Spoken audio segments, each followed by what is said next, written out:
résolutions de bonne année. Non, nous n'y en tiendrons pas rigueur, parce que Churchill a nettement plus important à gérer. Après le biopic éponyme. Churchill? Oui, sur les heures précédant le débarquement en Normandie, ou encore le Dunkerque de Christopher Nolan qui nous plongeait au cœur de l'opération Dynamo, Churchill s'offre un combo et débarque une 3e fois en moins d'1 an au cinéma dans Les Heures Sombres, avec un Gary Oldman méconnaissable dans le rôle de Churchill, Kristen Scott Thomas dans celui de son épouse Clémentine, mais aussi Lily James en secrétaire particulière. Waouh! Et cette fois-ci, c'est au tour de Joe Wright, connu pour avoir réalisé Reviens-moi ou encore Orgueil et Préjugés, de s'attaquer à un biopic sur l'homme au cigare, et au whisky, et au champagne. Encore des préjugés. Non, peut-être simplement un homme de tous les excès, alright? Alors, est-ce que ce film nous éclaire vraiment sur ces heures sombres? Est-ce que Gary Oldman met en lumière Churchill sous un jour nouveau? Est-ce un film de guerre, de politique ou un film sur la politique de guerre? Bref, est-ce que ça vaut le coup d'aller le voir? On vous dit tout dans la gifle-histoire du film Les Heures Sombres. Oh my god.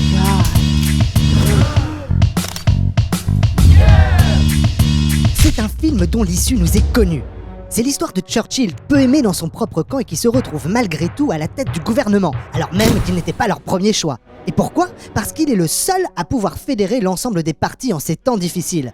Convaincu depuis le début qu'Hitler est l'ennemi, il est favorable à la guerre, mais en proie au doute parce qu'il sait ses actions et ses discours lourds de conséquences. Ses décisions pourraient bien changer le cours de l'histoire. Avec l'ensemble de l'armée britannique coincée dans la poche de Dunkerque, Churchill doit choisir entre continuer la guerre au risque de perdre l'ensemble de son armée et se faire envahir par les Allemands, ou alors négocier la paix avec Hitler et espérer les meilleurs termes pour son pays. Dans la balance, le sort de 200 000 hommes. Mais peut-être qu'une autre voie existe. Alors, est-ce que ça vaut le coup d'aller le voir? Rien que pour la prestation de Gary Oldman, le film vaut le déplacement. Les maquillages spéciaux sont stupéfiants et ont nécessité chaque jour une séance de 3h30 en pose de prothèses, postiches et maquillage. L'acteur a également dû enfiler quotidiennement un costume de petit bonhomme en mousse pour ressembler à Churchill et a même mis sa santé en péril en fumant près de 400 cigares cubains durant ses 58 jours de tournage. Bilan, intoxication à la nicotine. Il fallait également un chef de la photographie brillant pour éclairer les heures sombres. Et c'est Bruno Delbonnel, déjà connu pour son travail sur Harry Potter et le Prince de Sang Mêlé ou le fabuleux destin d'Amélie Poulain, qui nous ambiance avec ses jeux de lumière, ses clairs obscurs et apporte un cachet vraiment particulier à ce film. Et au niveau du scénario, ça donne quoi?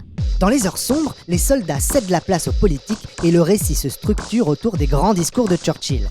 Le cabinet de guerre et l'intimité du bunker deviennent le théâtre de différents complots, la chambre des communes celui d'intrigues de couloirs. Ici, c'est la guerre dans un gant de velours. Et alors que l'on s'attend à découvrir Churchill en leader féroce, inébranlable et parfaitement déterminé, le film prend le contre-pied et nous présente un Churchill assailli de doutes et emprunt aux crises de confiance, un anti-héros comme le cinéma aime à en produire. Attention toutefois à ne pas prendre ce film au pied de la lettre pour une reconstitution historique pure et dure. C'est un point de vue très britannique de l'histoire. Certaines scènes ont été inventées, on est donc dans de la fiction. Mais le film est bien structuré, propose un très bon jeu d'acteurs. Et ça, c'est déjà pas mal. Attendez, ne partez pas! Une histoire, ça se partage. Mettez-nous un pouce! Ou un commentaire.